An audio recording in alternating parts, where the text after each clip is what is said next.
చేసిన Instagram account delete అయిపోయింది. Instagram account నాకు ఏకతో సమానం అని చెప్పేసి మళ్ళీ రెచ్చగొట్టేలా వ్యాఖ్యలు చేస్తుంది. ఇన్స్టాగ్రామ్ సంస్థల వాళ్ళు ముఖ్యంగా స్పందించాలి. ఇన్నాళ్ళు మేము అదే అనుకున్నాం, ఇన్స్టాగ్రామ్లో తెగ వీడియోలు తెగ వస్తానంటే అందరికి డబ్బులు వస్తున్నాయేమో, పాపం కష్టపడిన వాళ్ళు అందరూ పెడుతున్నారేమో అనుకున్నాం. నా అన్వేషణ దెబ్బతో దానిలో రూపాయి రాదు అన్న విషయం అందరికీ తెలిసిపోయింది. ముఖ్యంగా వాళ్ళు స్పందించి ఇట్లాంటి ఎదవల్ని మిగతా యూట్యూబ్లో అవి ఉండే కదా, వాటిలో నుంచి కూడా ఈ ఎదవల్ని తీసేసేటట్టు చేస్తే ఆ ఇన్స్టాగ్రామ్ అనే వాళ్ళకి కొద్దిగా పెద్దలకి విలువ అనేది సొసైటీలో ఉండిద్దని నేను అనుకుంటున్నాను.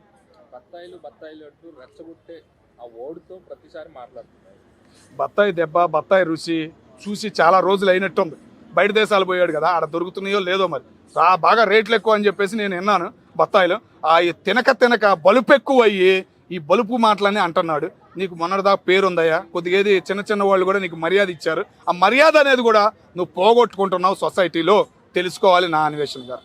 నా మెదడుంటే చాలు, నాకు ఇవన్నీ సోషల్ మీడియాతో నాకు పనే లేదు, నా మెదడుతో చూపిస్తా నేను ఏంటో అని వ్యాఖ్యలు చేస్తాను. ఆ మెదడే బాధపడి నా మెదడు నాకెందుకుంది అనే స్థితికి తేబోతున్నారు.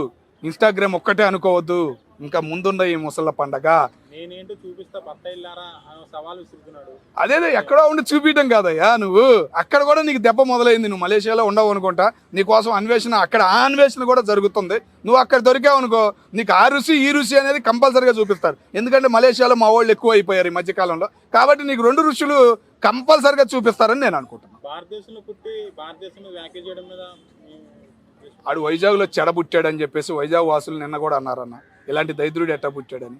కానీ ఏంటంటే మరీ దరిద్రంగా తయారవ్వకూడదు. నేనేం తప్పు అన్నాను, నన్ను వినాయకుడు క్షమించడు మిమ్మల్ని, ఏం మాట్లాడినాయి?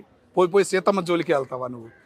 నీకు అరణ్యం అనేది ఏంది అనేది త్వరలోనే చూపిస్తారు. అడవిలో తిరిగి ఉండవు కదా, ఆ అడవి వేరు, మైండ్ ఒకటే ఉండి మిగతా పని చేయని అడవి ఉంటుంది చూసావా, ఆ అడవి ఏందనేది నీకు త్వరలోనే చూపిస్తారని చెప్పేసి నేను అనుకుంటున్నాను.